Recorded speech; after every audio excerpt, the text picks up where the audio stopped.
अ very good afternoon. Welcome दोस्तों our YouTube channel Aakash स्टोनो। यहाँ पर आप लोगों के लिए डेली डिक्टेशन का संकलन दिया जाता है, जो कि पेपर, एडिटोरियल, बुक्स, मैगजीन्स वगैरह से दिया जाता है, जो कि एसएससी, सचिवालय, कोर्ट, सिविल कोर्ट, ये सब सारे एग्ज़ाम में, स्टोनो की एग्ज़ाम में आपको सहायक सिद्ध होंगी। तो डिक्टेशन स्टार्ट होने से पहले आप लोगों के लिए एक बात बताऊं कि यहाँ पर डिस्क्रिप्शन बॉक्स में आपको लिंक दिया हुआ है, वहाँ से आप जाकर PDF डाउनलोड कर सकते हैं। तो चलिए शुरू करते हैं आज का dictation. Let's start. Dainik Jagran editorial से लिया गया है। 80 शब्द प्रति मिनट। डिक्टेशन स्टार्ट हो गया 5 सेकेंड बाद। स्टार्ट।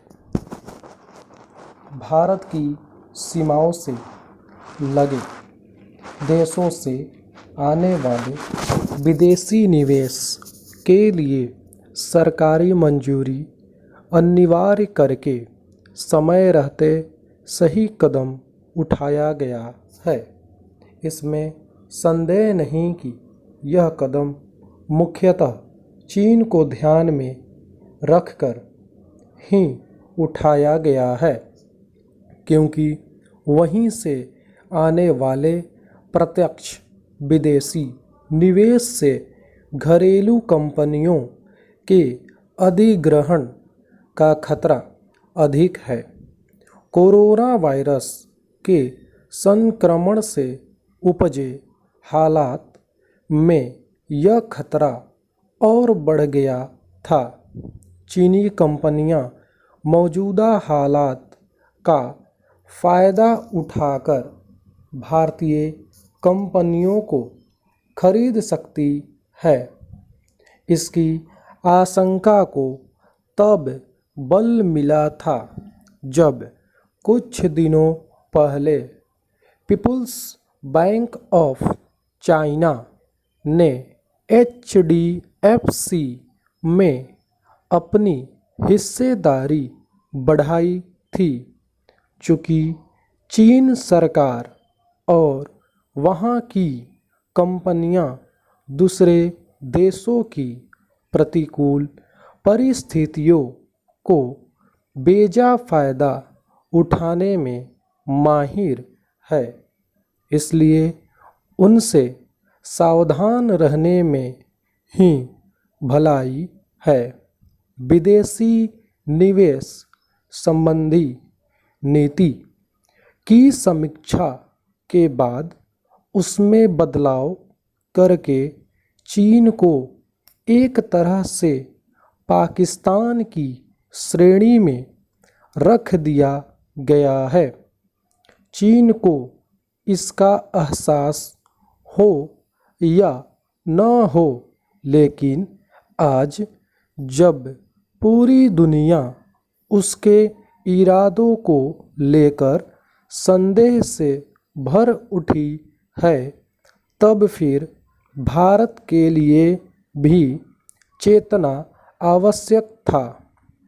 यह समय की मांग है कि सरकार घरेलू कंपनियों के संरक्षण और बचाव के हर संभव कदम उठाएं।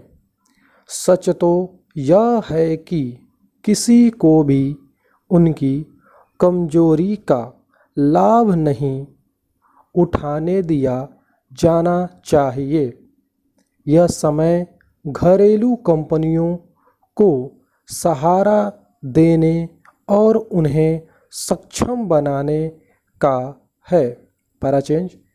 इससे इनकार नहीं कि चीन के निवेशकों ने भारतीय स्टार्टअप में अच्छा खासा निवेश किया हुआ है, लेकिन कोरोना के कहर ने हालात बदल दिए हैं और ये बदले हालात यही कह रहे हैं कि चीन से खास तौर पर सावधान रहने की ज़रूरत बढ़ गई है।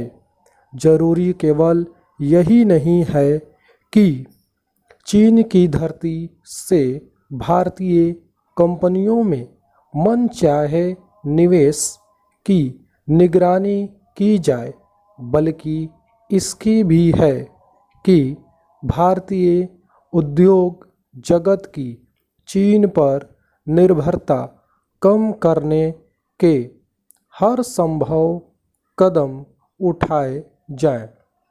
कोरोना के कहर के बाद चीन पर निर्भरता के जैसे दुष्परिणाम सामने आए हैं, उनसे सबक सीखना ही चाहिए। कम से कम यह तो बिल्कुल भी नहीं होना चाहिए कि दवा निर्माण की जरूरी सामग्री यानी API के मामले में भी हम चीन पर निर्भर रहें।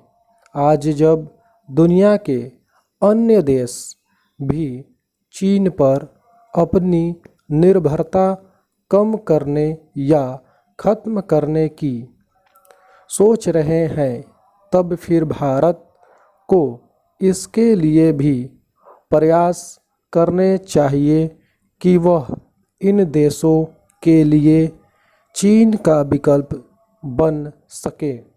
भारत को उन कारखानों को भी अपने यहाँ लाने की कोशिश करनी चाहिए जो चीन छोड़ने का मन बना रहे हैं। एक पैराग्राफ समाप्त हुआ डिक्टेशन का, दूसरा स्टार्ट होगा जो कि संस्कृत कॉलम से लिया हुआ है, दैनिक जागरण संपादकीय से ही है। स्टार्ट होगा 10 सेकंड बाद। 80 शब्द प्रति मिनट का डिक्टेशन स्टार्ट होगा जो कि संस्कृत कॉलम से लिया गया है, दैनिक जागरण का है। रामायण से प्रेरणा। स्टार्ट। इन दिनों दूरदर्शन पर प्रसारित रामायण को व्यापक स्तर पर दर्शकों का स्नेह मिल रहा है। वास्तव में यह मात्र एक धारावाहिक नहीं, बल्कि भारतीय संस्कृति की विशेषताओं से आबद्ध जीवन दर्शन है। यह जिस राम कथा पर आधारित है, उससे प्रत्येक मनुष्य अपने नैतिक उत्थान के लिए प्रेरणा ले सकता है। इसके आदर्श एवं सिद्धांत देश और काल की सीमाओं से आबद्ध नहीं, अपितु उनकी सार्वभौम मान्यता भी है। रामायण से हमें जीवन के प्रति एक विशिष्ट दृष्टिकोण मिलता है। इसमें श्री राम का विनम्र आचरण और अपने से बड़े और छोटे सबको सम्मान देने की शिक्षा देता है।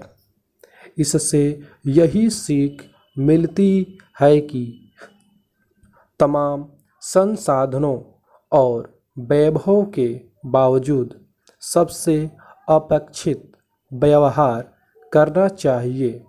हमें पशु पक्षियों से भी प्रेम और करुणा से पेश आना चाहिए।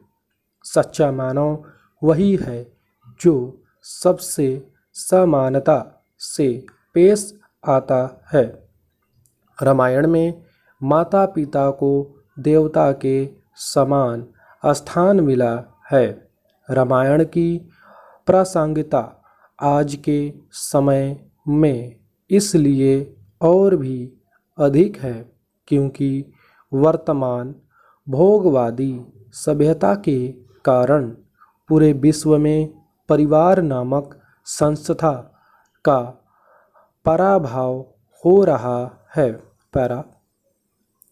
भगवान श्री राम में अनुकरणीय मातृप्रीति, भक्ति, भ्रातृ प्रेम, देशभक्ति, मर्यादा और अनुशासन था।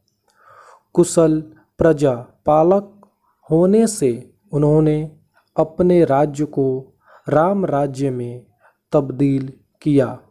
श्री राम दुनिया को दिशा देने वाले व्यक्तित्व हैं।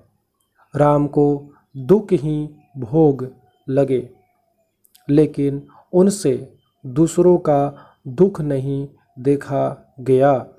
एक आम इंसान बनकर जीवन यापन करने के लिए जो तत्व, आदर्श, नियम और धारणा जरूरी होती है, उनके सामंजस्य और समन्वय का नाम श्री राम है। नर से नारायण कैसे बना जाए, यह उनके जीवन से सीखा जा सकता है।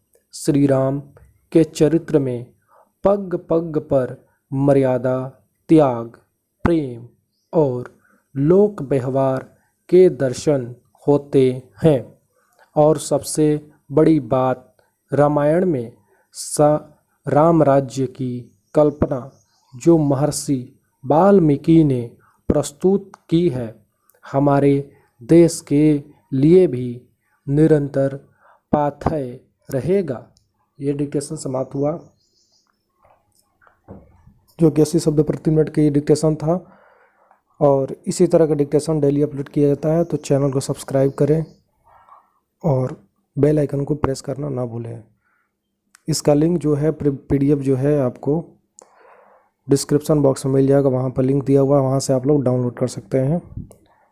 किसी भी त्रुटि के लिए आप कमेंट में कर बता सकते हैं। जय हिंद।